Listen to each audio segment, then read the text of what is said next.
লীলতা প্রকাশ করে ভগবানের কথা শুনে তিনি হচ্ছেন পরম বৈষ্ণব। বন্দী বলল, মণিপুত্র গ্রহণ মণি পুত্র, তুমি অষ্টবক্র, তোমার জয় হোক। তুমি আমার প্রতি ক্রোধান্বিত হয়েছে, তোমার পিতাকে জলে ডুবিয়ে রাখা হয়েছে। কেন জানো? অষ্টবক্র মুনি বলল, আমার সঙ্গে তর্ক যুদ্ধ করো। আমি যদি যুদ্ধে পরাজিত না করতে পারি তাহলে আমাকে ওই তেমনি পিতার কাছে পাঠিয়ে দেবে। বন্দী বলল, না, আমি তর্ক যুদ্ধ করতে চাই না। অষ্টবক্র বলল, আমি তর্ক না করে পিতাকে উদ্ধার করতে পারবো না। আবার সেই শাস্ত্র তর্ক যুদ্ধ শুরু হলো। বন্দী পরাজিত হলেন। অষ্টবক্রের চরণে পড়ে চরণ ধরে আকুতি করলেন, হে অষ্টবক্র মুনি, আমাকে তুমি চরণে সেবা করো, আমাকে ওই চরণে ঠাঁই দাও। তাহলে তুমি আমার পিতাকে কেন জলডুবে মেরেছ? বললো, তোমার পিতাকে আমি জলডুবে মারিনি। তুমিও পিতৃ অস্তিত্ব নিয়ে পৃথিবীতে এসেছ, আমিও মাতৃ অস্তিত্ব নিয়ে পৃথিবীতে এসেছি। ভক্তবন্ধুদের মায়েরা, এটা ভাইটাল জায়গা, মনে রাখবেন।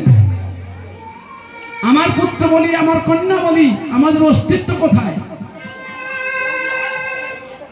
আমাদের যদি পিতৃ রক্ষা, পিতৃত্ব, পিতৃ অস্তিত্ব জানতে চাও, ডিএনএ টেস্ট করতে হবে। কি গো, এই যে ইলেকট্রনে মারা গেলে এত লোক, তার ডিএনএ টেস্ট হলো কোথা থেকে? না, দেহগুলো পুড়ে ছাই হয়ে গেল, হাড়গুলো পুড়ে ছাই হয়ে গেল, সেই ছাই থেকে টেস্ট করা হলো যে তার পিতাকে। শাস্ত্র বলছে পিতৃ অস্তিত্ব থাকে হাড় আর মোর্চা, মাতৃ অস্তিত্ব থাকে রক্ত মাংস চর্বি।